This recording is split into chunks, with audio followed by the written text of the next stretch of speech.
So hey guys, good morning. This is Saurabh Kushwaha from REC Kannauj. Today we will discussing about parallel combination, समांतर क्रम संयोजन। तो copy में heading दीजिए समांतर क्रम संयोजन।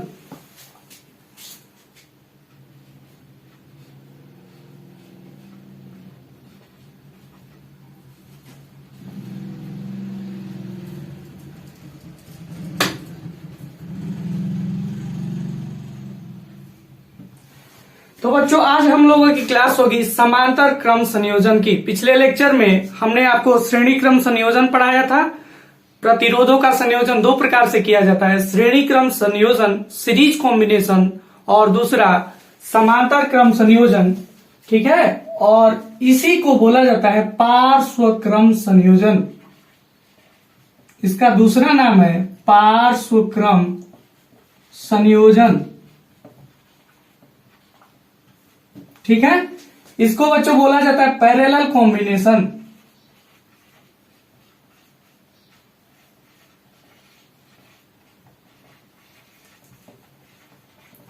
तो आज का हमारा टॉपिक होगा पैरेलल कॉम्बिनेशन। तो देखिए पैरेलल कॉम्बिनेशन होता क्या है। पिछली क्लास में हमने आपको श्रेणी क्रम पढ़ाया था, उसमें बताया था कि प्रत्येक प्रतिरोधों को इस प्रकार से जोड़ा जाता है कि प्रत्येक प्रतिरोध का दूसरा सिरा आगे आने वाले प्रतिरोध के पहले सिरे से जुड़े। और इसकी विशेषता होती है कि श्रेणी क्रम संयोजन में धारा समान रहती है। हमने बताया था श्रेणी क्रम संयोजन कुछ इस प्रकार से था। ये प्रतिरोध हमने R1 एज्यूम कर लिया था, ये प्रतिरोध R2 था और ये अगला प्रतिरोध R3। हमारा मन जितना चाहे उतना ले सकते हैं, चूंकि 3 पे अपना फॉर्मूला का डेरिवेशन करते हैं, इसलिए हमने 3 प्रतिरोध पे चर्चा किया था। आज हम लोगों को टॉपिक पढ़ना है समांतर क्रम संयोजन। तो चलिए इसके बारे में इसका इंट्रोडक्शन लिखिए, इसका परिचय लिखिए कि समांतर क्रम संयोजन क्या होता है। परिभाषा लिखिए, इस प्रकार के इस क्रम संयोजन में अर्थात समांतर या पार्श्व क्रम संयोजन में, इस प्रकार के क्रम संयोजन में सभी प्रतिरोधों को, इस प्रकार के क्रम संयोजन में सभी प्रतिरोधों को इस प्रकार से जोड़ा जाता है कि, इस प्रकार के क्रम संयोजन में सभी प्रतिरोधों को इस प्रकार से जोड़ा जाता है कि सभी प्रतिरोध का एक सिरा एक बिंदु पर, इस प्रकार से जोड़ा जाता है कि सभी प्रतिरोध का एक सिरा एक बिंदु पर तथा दूसरा सिरा दूसरे बिंदु पर जुड़े, तथा दूसरा सिरा दूसरे बिंदु पर जुड़े। इस प्रकार के क्रम संयोजन में, इस प्रकार के क्रम संयोजन में सभी प्रतिरोधों के मध्य, इस प्रकार के क्रम संयोजन में सभी प्रतिरोधों के मध्य समान विभवांतर होता है। इस प्रकार के संयोजन में, इस प्रकार के कॉम्बिनेशन में सभी प्रतिरोधों के मध्य समान विभवांतर होता है। तो आइए बच्चों आज हम लोग सीखेंगे कि ये विभवांतर समान होता है तो वो कॉम्बिनेशन पार्श्व क्रम संयोजन अर्थात पैरेलल कॉम्बिनेशन, समांतर क्रम संयोजन कहलाता है। ठीक है, तो सब वही चीज रहेगा, बस यहाँ पर सीरीज की जगह पैरेलल हो जाएगा। तो देखिए हम इसका फिगर बनाए, हम 3 प्रतिरोध पे चर्चा करेंगे। हमने प्रतिरोध ले लिया, ये कुछ R1 प्रतिरोध है। ठीक है, ये R1 प्रतिरोध, ये R2 प्रतिरोध, ठीक है, और ये R3 प्रतिरोध। बच्चों परिभाषा बोला है कि समांतर क्रम संयोजन में सभी प्रतिरोधों को इस प्रकार से जोड़ा जाता है कि ये प्रतिरोध 3 प्रतिरोध हमने लिया, ये प्रतिरोध नंबर 1 2 3, ये इसका पहला सिरा होगा, ये इसका दूसरा सिरा, ये इसका पहला सिरा, ये इसका दूसरा सिरा, ये प्रतिरोध R3 का पहला सिरा और ये दूसरा सिरा। परिभाषा बोला है कि सभी प्रतिरोधों का एक सिरा एक बिंदु पर, यानी इनका पहला सिरा जो है वो एक सिरे पे जुड़ना चाहिए, अर्थात इन तीनों को हम एक बिंदु पर जोड़ देंगे। ठीक है, चलो इस बिंदु को हमने मान लिया ए है, ठीक। तथा दूसरा सिरा दूसरे बिंदु पर जुड़ा हो, यानी ये जो दूसरा सिरा है वो दूसरे बिंदु पर जुड़ना चाहिए, अर्थात ये दूसरा बिंदु। ठीक है, तो इस प्रकार के संयोजन को बच्चों, जो ये कॉम्बिनेशन है वो कैसा कॉम्बिनेशन है? समांतर क्रम संयोजन है। ठीक है, इसको फिर उसी तरह हम इसको शो कर सकते हैं। देखिए, पिछले क्लास में हमने आपको बताया था, इसको श्रेणी क्रम में जोड़ने पर श्रेणी क्रम में ऐसे जोड़े थे, इसका दूसरा सिरा इसके पहले से, इसका दूसरा सिरा इसके पहले से। ठीक है, आज हम लोगों को समांतर क्रम संयोजन करना है प्रतिरोधों को। ये तो तार है, प्रतिरोध बताए हैं, इसके अंदर होता है, मटेरियल का अंदर होता है और कई सारे डिवाइसेस में आपको लगा हुआ दिखाई दे सकता है। अब इसको समांतर क्रम में जोड़ना है तो सभी का पहला सिरा लेंगे। ठीक है, ये सबका पहला सिरा ले लिया, इसको हमने एक बिंदु पर जोड़ दिया। ठीक, और दूसरा सिरा, ये दूसरा सिरा तीनों का बचा, इन दूसरे सिरों को हम एक बिंदु पर जोड़ देंगे। ठीक है, तो इस प्रकार का संयोजन बच्चों क्या कहलाएगा? समांतर क्रम संयोजन। और इसकी विशेषता होती है, देखिए इस प्रकार का संयोजन क्या कहलाएगा? समांतर क्रम संयोजन। और इसकी विशेषता होती है कि समांतर क्रम संयोजन में सभी प्रतिरोधों के मध्य समान विभवांतर होता है, अर्थात यदि हम यहाँ पे विभवांतर भी अज्यूम करते हैं, मानते हैं, तो इस बिंदु का नाम मान लो बी है, तो इसके बीच में विभवांतर कितना होगा? बी ही होगा, क्योंकि सभी प्रतिरोधों के मध्य क्या होगा? समान विभवांतर स्थापित हो जाएगा। ठीक है, तीनों के मध्य बी भी होगा। चलो इसको हम किसी सेल के साथ जोड़ देते हैं। ठीक है, किसी बैटरी के साथ जोड़ देते हैं धारा प्रवाहित करने के लिए। तो हमने यहां से परिपथ बनाया, ठीक है, और यहां से हमने बैटरी ले लिया और बैटरी के साथ इसको जोड़ दिया। हम जानते हैं जो बड़ा प्लेट होता है वो धनात्मक होता है, छोटा प्लेट ऋणात्मक। इलेक्ट्रॉन या विद्युत धारा की दिशा धनावेशों की दिशा में मानी गई है, या इलेक्ट्रॉनों के बहने की विपरीत दिशा में। यहां से धारा निकली, ऐसे आई और यहाँ पे धारा पहुंची।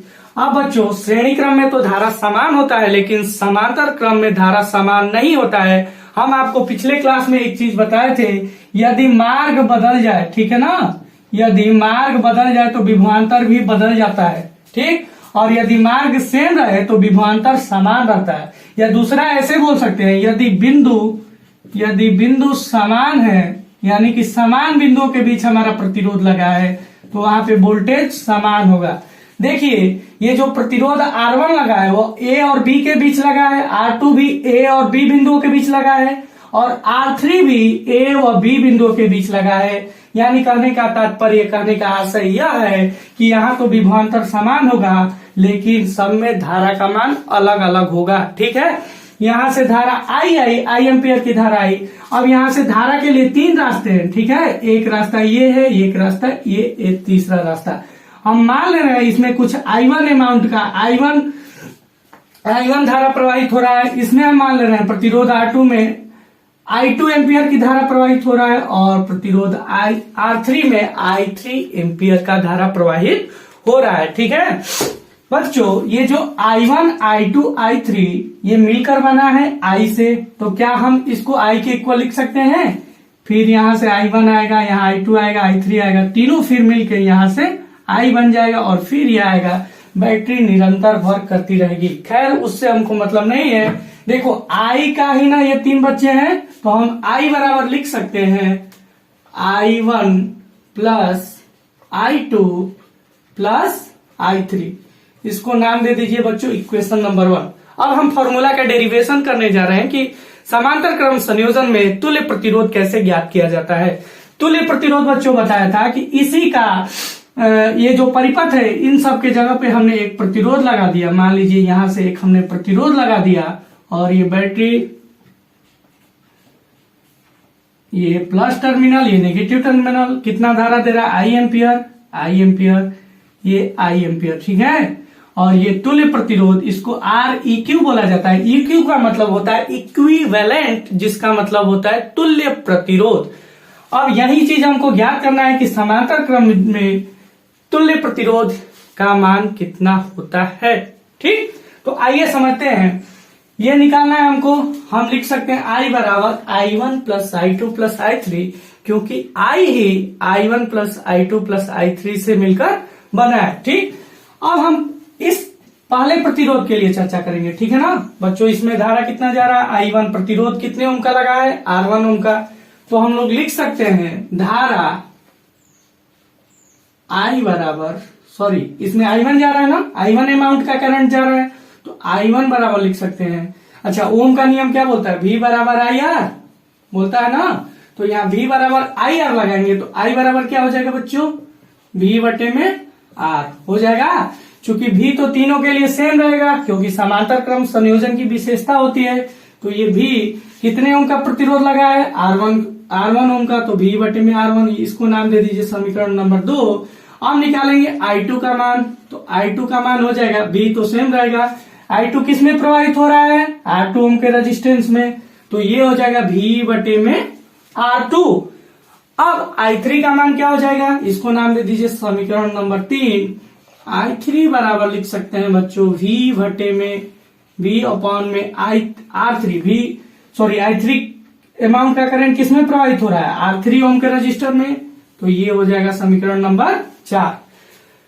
बच्चों इस तुल्य परिपथ के लिए हम क्या लिख सकते हैं, यहां भी ओम का नियम लगाएंगे, तो यहाँ I धारा प्रवाहित हो रहा है, तो I बराबर हम लोग लिख सकते हैं V बटे में, ओम का नियम ही लगाएंगे तो V बटे में R इक्विवेलेंट, और इसी का वैल्यू हमको निकालना है। ठीक है, चलिए हेल्प लेंगे, लिखेंगे समीकरण 1 से।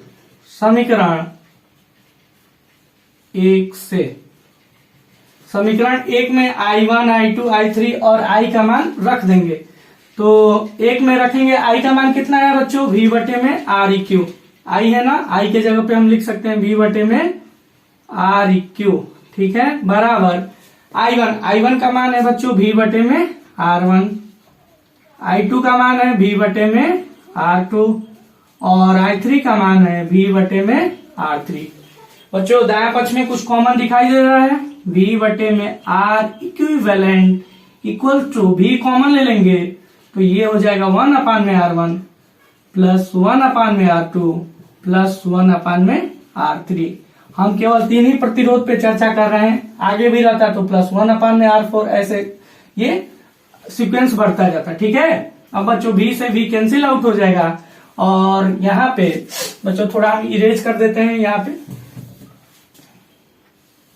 देखो यहां से क्या मिल जाएगा, 1 अपान में R इक्विवेलेंट इक्वल्स टू 1 अपान में R1 प्लस 1 अपान में R2 प्लस 1 अपान में R3।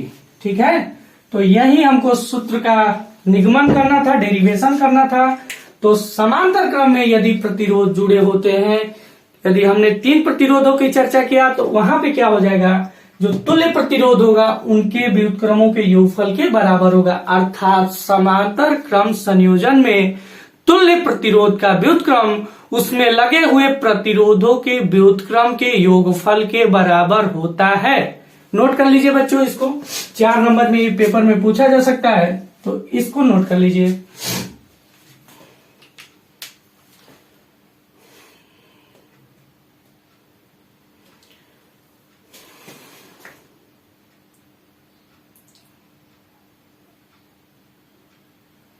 याद रखिएगा, समांतर क्रम संयोजन में विभवांतर तो समान रहता है, लेकिन धारा अलग अलग बढ़ जाती है। इसी विशेषता का इस्तेमाल करके हम जितने भी आंकिक प्रश्न न्यूमेरिकल्स होंगे उनको सॉल्व करेंगे। हो गया, मिटा दें, इरेज कर दें, चलो मिटा देते हैं भाई। यानी हमारा मेन सूत्र ये है, 1 अपान में R इक्विवेलेंट इक्वल टू 1 अपान में R1 प्लस 1 अपान में R2 प्लस 1 अपान में R3।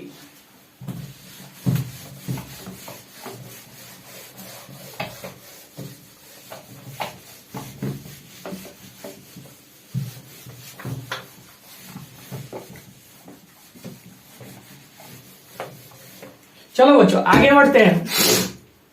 देखिए कहीं कहीं बुक में ऐसे भी लिखा रहता है, यदि 2 प्रतिरोध रहेगा तो हम 2 प्रतिरोध, अभी सूत्र पढ़े हम लोग, 1 by R equivalent equal to 3 प्रतिरोध था तो 3 बार लिए थे, तो 1/R1 plus 1/R2 plus 1/R3 3 बार लिखे थे। लेकिन यदि हम 2 प्रतिरोधों पर चर्चा करें तो केवल हम 1/R1 प्लस 1/R2 लेंगे। यहां से हम लोग लिख सकते हैं 1/R equivalent is equals to R1 into R2, बच्चों एलसीएम हो जाएगा, लघुत्तम हो जाएगा। R1 से R1 कैंसिल, R2 और R2 का 1 में मल्टीप्लाई कर देंगे तो R2 प्लस R2 से R2 कैंसिल हो जाएगा, यहाँ R1 आएगा, R1 का 1 में गुणा करेंगे तो R1। अब हमको R इक्विवेलेंट निकालना है तो दोनों का रेसिप्रोकल कर देंगे, व्युत्क्रम कर देंगे तो R इक्विवेलेंट हो जाएगा। जब इसका व्युत्क्रम करेंगे तो दायां पक्ष भी व्युत्क्रम हो जाएगा, तो R1 इंटू R2 बटे में R1 प्लस R2, ठीक है ना। तो कहीं कहीं बुक में ऐसे भी दिया रहता है तो उससे घबराइए मत, ये यही चीज है, इसी चीज को सॉल्व करने पे ये आया। लेकिन याद रखिएगा ये केवल 2 प्रतिरोधों के लिए, R1 और R2 के लिए, ठीक है, इसे भी नोट कर लीजिए।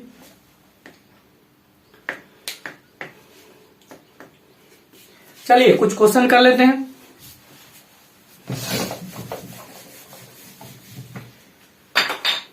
तो बच्चों समांतर क्रम संयोजन पे कुछ आंकिक प्रश्न कर लेते हैं।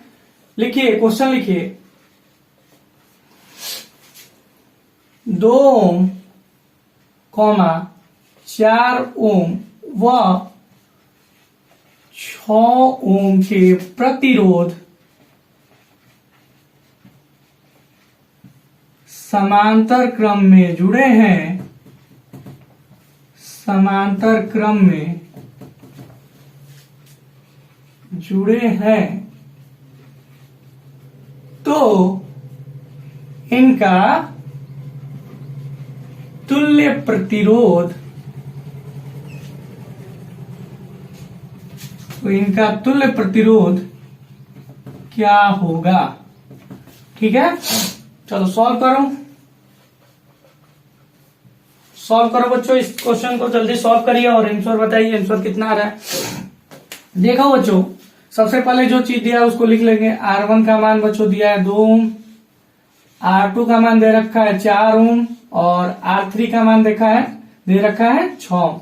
ये किस क्रम संयोजन में जुड़े हैं? समांतर क्रम में जुड़े हैं। समांतर क्रम में जानते हैं कैसे जोड़ा जाता है, सभी प्रतिरोधों का एक सिरा एक बिंदु पर तथा दूसरा सिरा दूसरे बिंदु पर, ठीक। तो इसको समांतर क्रम में संयोजित कर देंगे। ये प्रतिरोध है कितने ओम का? 2 ओम का, ठीक। दूसरा प्रतिरोध लगा है इसमें 4 ओम का, ठीक है। और तीसरा प्रतिरोध किसमें लगा है, कितने ओम का लगा है? 6 ओम का लगा है। ये तीसरा रजिस्टर कितने ओम का लगा है? 6 ओम का लगा है, ठीक। अभी हम लोग सूत्र पढ़े हैं कि R इक्विवेलेंट, बच्चों निकालना क्या है? R equivalent. बच्चों कहीं कहीं यहाँ किताब में P भी लिखा रहता है, क्योंकि समांतर क्रम संयोजन, पैरेलल कॉम्बिनेशन, इसीलिए यहाँ पे P लिख देता है, ठीक। तो अभी हम लोग सूत्र पढ़े हैं 1/में R इक्विवेलेंट, या पैरेलल में तो P भी लिख सकते हैं, बराबर 1/में जितने प्रतिरोध रहेंगे उसका व्युत्क्रम का योगफल कर देंगे, 1/R1 plus 1/R2 plus 1/R3, ठीक है। अब इसको सॉल्व करेंगे बच्चों, तो 1/RP वैल्यूज को पुट कर दीजिए। R1 का मान कितना ओम है? 2 ओम। R2 का मान कितना है? 4 ओम। और R3 का मान कितना है बच्चों? 6 ओम। अब इसको सॉल्व करना है, ठीक है। तो पिछली क्लासेस में आप लोग पढ़ते आए, ये तो 3/4 की चीजें हैं। 2 4 6 का एलसीएम कितना हो जाएगा? 2 4 6 का एलसीएम हो जाएगा 12, ठीक है ना। 2 6 जा 12, 4 3 जा 12, 3 में 1 का मल्टीप्लाई कर देंगे, 6 2 जा 6 दूना के 12 और 2 एकम 2। अब इसको सॉल्व कर देंगे तो 6 3 9 2 11, 11/12, ठीक है ना बच्चे।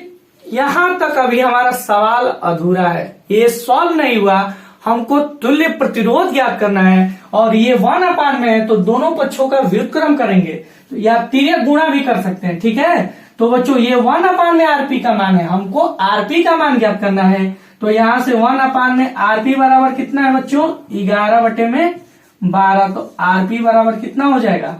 12/11, दोनों पक्षों का व्युत्क्रम हो जाएगा। यहां लिख देते हैं आरपी बराबर हो जाएगा 12/11 ओम। तो ये हमारे क्वेश्चन का सॉल्यूशन हो जाएगा। यदि 2 ओम 4 ओम 6 ओम के प्रतिरोध को समांतर क्रम में संयोजित किया जाए, पैरेलल कॉम्बिनेशन में संयोजित किया जाए, तो उनका तुल्य प्रतिरोध आएगा 12/11 ओम। समझ गए? और ये कुछ ऐसे हो जाएगा, इसका ये जो तुल्य परिपथ बनाएंगे ये आएगा 12/11 ओम। ठीक है, रेज कर दें, अगला क्वेश्चन किया जाए। चलिए अगले क्वेश्चन पे चर्चा करते हैं, एक और अच्छा क्वेश्चन लेते हैं।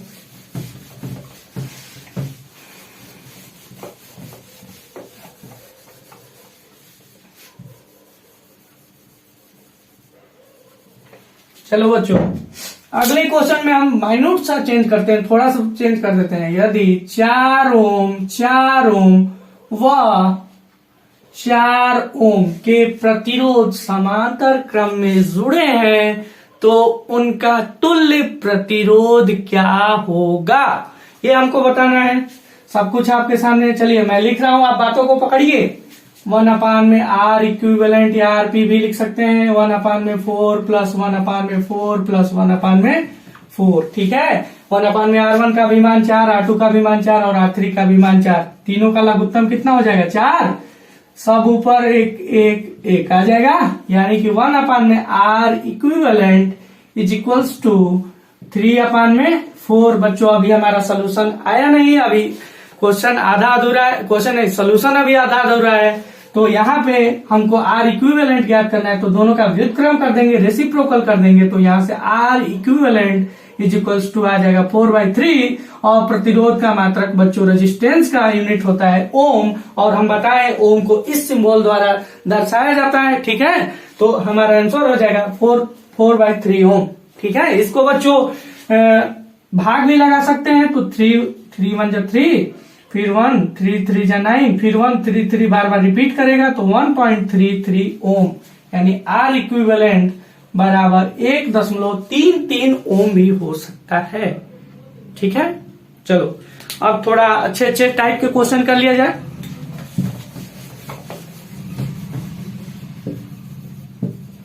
चलो बच्चों,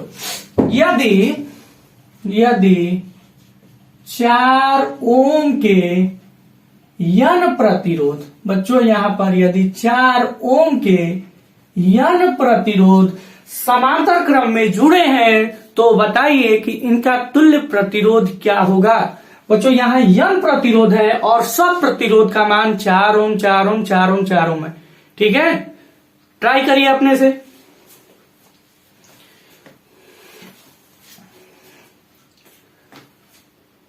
चलिए देखिए बच्चों, यहां पे 1/r इक्विवेलेंट या RP 1/r1 plus 1/r2 plus 1/r3। बच्चों ये कहां तक है? n तक है ना, तो हम श्रेणी अपना जाएंगे n तक, तो ये हो जाएगा 1/rn। अब बच्चों सब प्रतिरोध का मान 4 ओम है, तो 1/r equivalent is equals to 1/r1 का भी मान 4 ओम, r2 का भी मान 4 ओम, r3 का भी मान 4 ओम, और rn भी कितने ओम का होगा? 4 ओम का ही होगा। ठीक है बच्चों, आपके सामने एक श्रेणी दिखाई दे रही है। यदि आप समांतर श्रेणी पढ़े होंगे गणित में तो इसको सॉल्व कर लेंगे, लेकिन यदि नहीं पढ़े तो कोई दिक्कत नहीं, यहाँ 4 एलसीएम ले लेंगे। ठीक है, ऊपर 1 1 1 1 कितनी बार आ जाएगा बच्चों? इसकी संख्या कितनी होगी? n बार होगी। ये ऊपर कितनी बार आएगा? n बार। ठीक है ना, अब इसको सॉल्व करना है, तो 1/r equivalent is equals to, हम पिछली क्लासेस में बताए थे 1 है तो 1 को 2 बार जोड़ेंगे तो 2 होगा, 1 को 3 बार जोड़ेंगे तो कितना होगा? 3 होगा, 1 को 4 बार जोड़ेंगे तो ये 4 होगा। बच्चों पैटर्न पकड़ लीजिए, 2 बार जोड़े तो 2, 3 बार जोड़े तो 3, 4 बार जोड़े तो 4। उसी तरह हम 1 को n बार जोड़ रहे हैं तो कितना हो जाएगा? n। ठीक है ना, 1 को यदि हम n बार जोड़ेंगे, 1 को यदि हम n बार जोड़ेंगे तो योगफल कितना आएगा? n। समांतर श्रेणी का सूत्र भी लगा सकते हैं, n/2 a प्लस l। पदों की संख्या n है, पहला पद प्रथम पद a का मान 1 है और अंतिम पद 1 है। ठीक है, तो उसे भी हल करेंगे तो n ही आएगा, 2 से 2 कट जाएगा, n आ जाएगा। ठीक है, तो ये ऊपर n हो जाएगा, n/4। अभी हमको R इक्विवेलेंट ज्ञात करना है, तो R इक्विवेलेंट हो जाएगा, दोनों पक्षों का व्युत्क्रम कर देंगे तो ये हो जाएगा 4/n, अर्थात समांतर क्रम में यदि 4 ओम के n प्रतिरोध जुड़े हैं तो उसका तुल्य प्रतिरोध आएगा 4/n ओम। ठीक है, तो ये क्वेश्चन बहुत ही इंपॉर्टेंट है, तो इसको अच्छे से आप लोग नोट कर लीजिए और इसको प्रिपेयर कर लीजिए।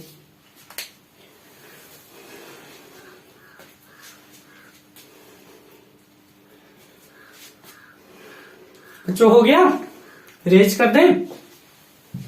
चलिए बच्चों अब कुछ फिगर वाले क्वेश्चन कर लेते हैं। अब थोड़ा बहुत फिगर वाले क्वेश्चन कर लेते हैं।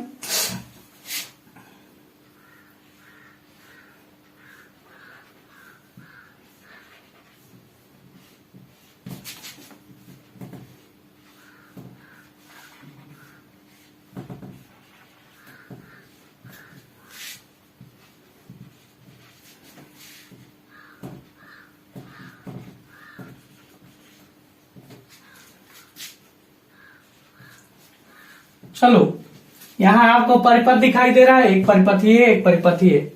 पहले बताइए दोनों चारों जो प्रतिरोध है किस क्रम में जुड़े हैं? भाई इन दोनों का पहला सिरा एक बिंदु पर, दूसरा सिरा दूसरे बिंदु पर, अर्थात ये दोनों किस क्रम में है? समांतर में है, समांतर या पार्श्व क्रम में। ठीक है ना, ये दोनों समांतर में है।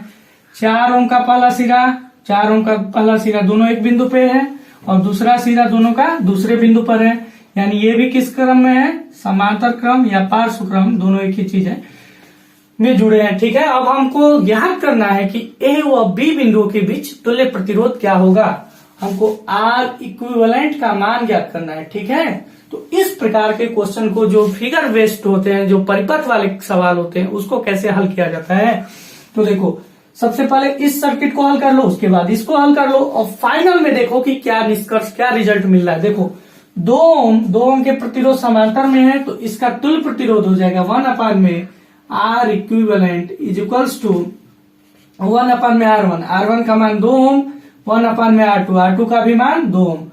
लघुत्तम कितना हो जाएगा? 2, तो 1 + 1 यानी कि 1 में R इक्विवेलेंट इक्वल्स टू आ जाएगा ये 1 1 2, 2/2 कट जाएगा तो 1 में 1। हमको R इक्विवेलेंट ज्ञात करना है तो जो तुल्य प्रतिरोध आएगा, एक का उल्टा करेंगे तो एक ही होगा, यानी कितने ओम का आएगा? 1 ओम का आएगा।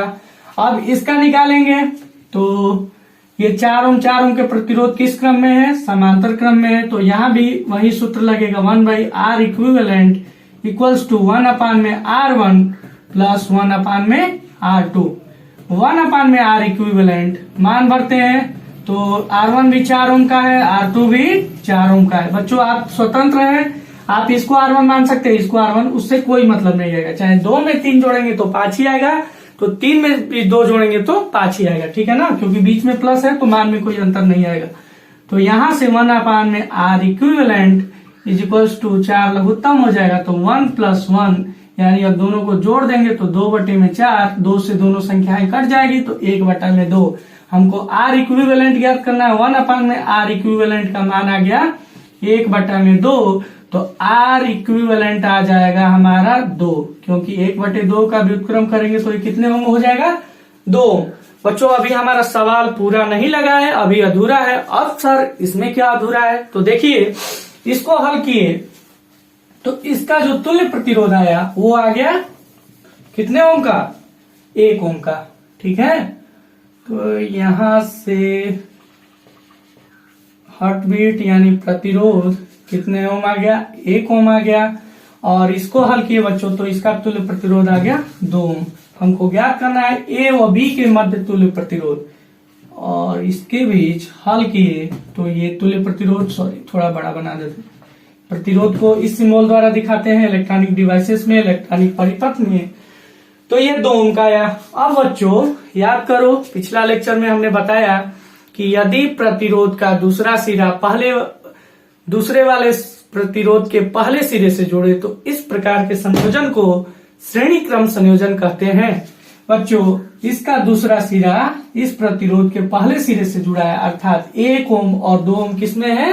श्रेणी क्रम में है। तो यहां से हम लोग लिख सकते हैं R equivalent is equals to कितने प्रतिरोध है, 2 है, तो R1 प्लस R2, तो R equivalent equal to R1 का मान 1 ओम, R2 का मान 2 ओम, यानी R equivalent is equals to 3 ohm. और फाइनली ये हमारा सोल्यूशन होगा, जो R इक्विवेलेंट आएगा अर्थात ए बी के बीच जो तुल्य प्रतिरोध, ये बिंदु ए और ये बिंदु बी और इसके बीच तुल्य प्रतिरोध कितने ओम का आ जाएगा, 3 ओम का। तो बच्चों यहां से जो इक्विवेलेंट है इसमें हम लोग देखे मिश्रित क्रम था, अर्थात समांतर में भी जुड़ा था और हल करने पे श्रेणी में आ गया। तो ऐसे क्वेश्चन को हम अगले लेक्चर में बताएंगे, ठीक है। लेकिन एक सवाल और कर लेते हैं।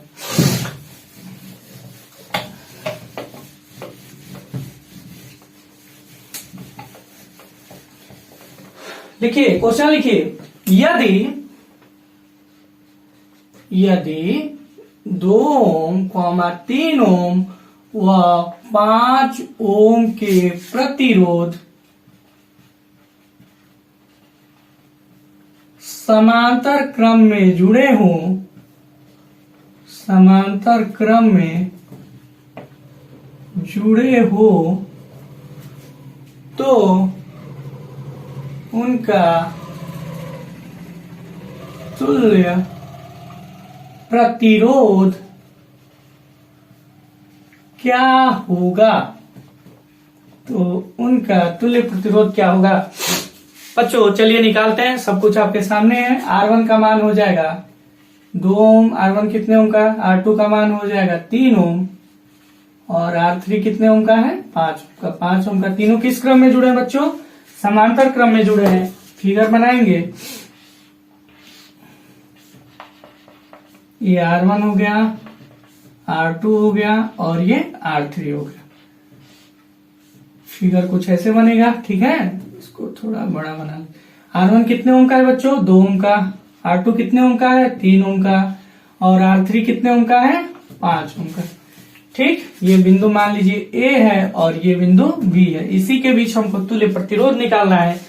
तो तुल्य प्रतिरोध निकालेंगे तो सूत्र आपके समझ, आपको माइंड में, आपके दिमाग में सेट हो चुका होगा। तो 1/R equivalent is equal to 3 प्रतिरोध है, तो हम 3 बार लिखेंगे 1/R1 plus 1/R2 plus 1/R3। तीनों का मान भरेंगे तो 1/R equivalent is equals to 1/R1 का मान 2 ओम तो 1/2, R2 का मान 3 ओम तो 1/3 और R3 का मान 5 ओम तो 1/5। 1/R इक्विवेलेंट 2 3 5, 2 3 5 का एलसीएम कितना हो जाएगा, 20 नहीं, 20 नहीं होगा, निकाल लेते हैं। 2 3 5 लघुत्तम निकालना, 2 3 5, 2 से जाएगा 1 3 5, ये प्राइम फैक्टर अभाज्य गुणनखंड करेंगे, 3 से ले जाएंगे 1 1 5, फिर 5 से ले जाएंगे 1 1 1, यानी 2 3 2 3 6 6 5 30। 2 3 5 का लघुत्तम हो जाएगा बच्चों 30।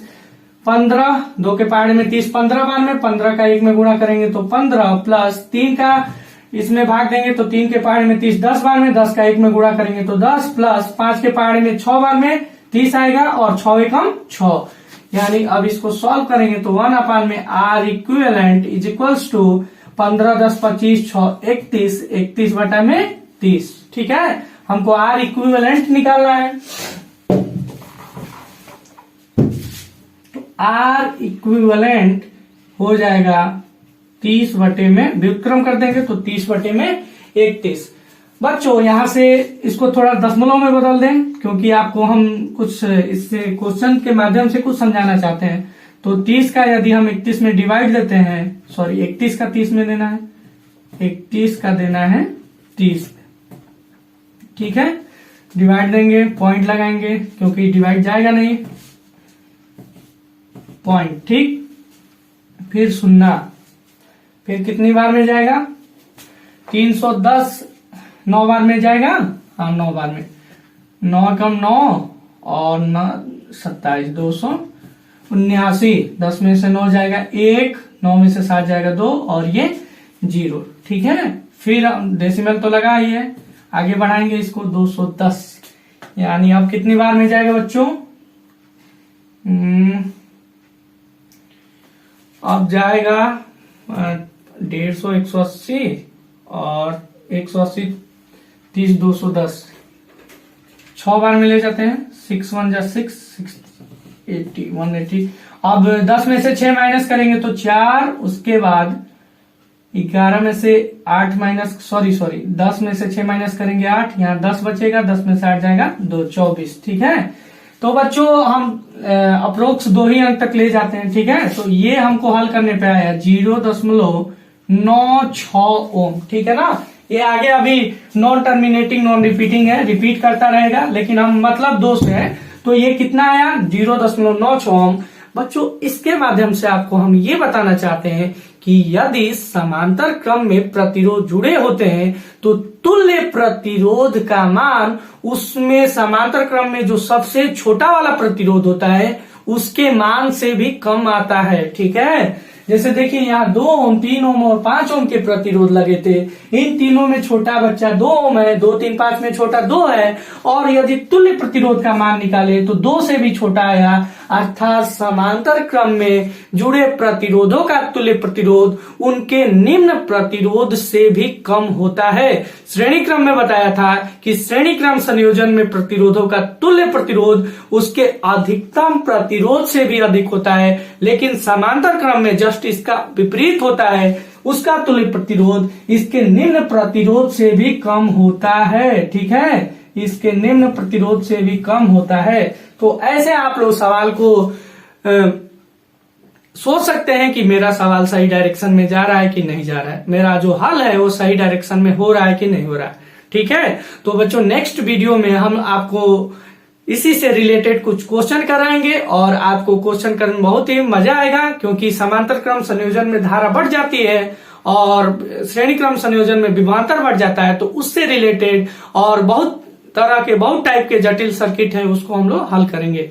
तो थैंक यू बच्चों, और यदि आपको चैनल अच्छा लगा हो तो प्लीज सब्सक्राइब कर दीजिए, लाइक कर दीजिए और बेल आइकन को प्रेस कर दीजिए। Thank you.